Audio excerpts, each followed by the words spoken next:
le cancer du sein, environ 60 000 cas nouveaux par an, c'est beaucoup.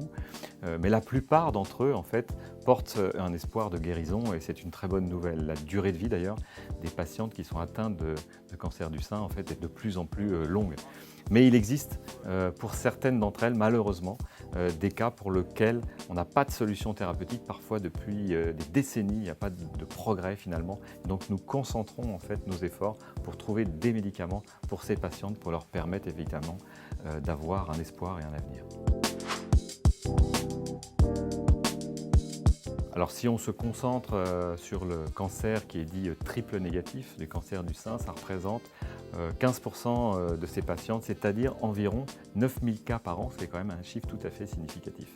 Donc Gilead est un laboratoire qui a été créé il y a un peu plus d'une trentaine d'années en Californie, à l'époque en se concentrant essentiellement sur la lutte contre les maladies très graves pour lesquelles il n'y a pas de traitement, il n'y a pas d'alternative thérapeutique. Donc à la fin des années 80, la pandémie, à l'époque, c'est la lutte contre le VIH, contre le sida, et nous avons de rien finalement mis sur le marché un certain nombre de médicaments qui font que 20 ans après, nous sommes devenus les acteurs numéro 1 dans la lutte contre le VIH. Et puis nous avons souhaité également élargir cette expertise au-delà de la virologie vers la cancérologie. Il y a quelques années déjà, nous avions eu l'occasion de parler ensemble d'ailleurs d'une thérapeutique, d'une technologie même assez révolutionnaire qui s'appelle la thérapie cellulaire ou la thérapie génique, les CAR-T-cells, qui permettent pour certains cancers hématologiques qui n'ont aucune alternative, qui sont passés à travers tous les traitements existants,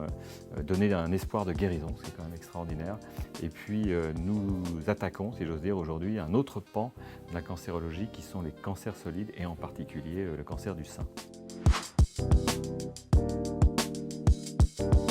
Donc nous sommes très heureux d'être à Futurapolis Santé, d'abord parce que c'est une rencontre avec le public et je pense que pour les laboratoires pharmaceutiques qui n'ont pas toujours l'occasion de discuter en direct avec le public, c'est une très belle opportunité. Alors nous allons aborder deux thèmes au cours de cette table ronde. Le premier concerne le développement et la recherche sur les nouveaux médicaments.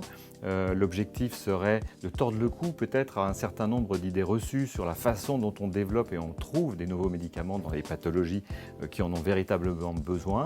Et puis la deuxième, c'est le corollaire finalement du premier point, c'est comment donner accès rapidement à ces thérapeutiques pour les patients qui vivent en France. Ça me semble un point absolument essentiel.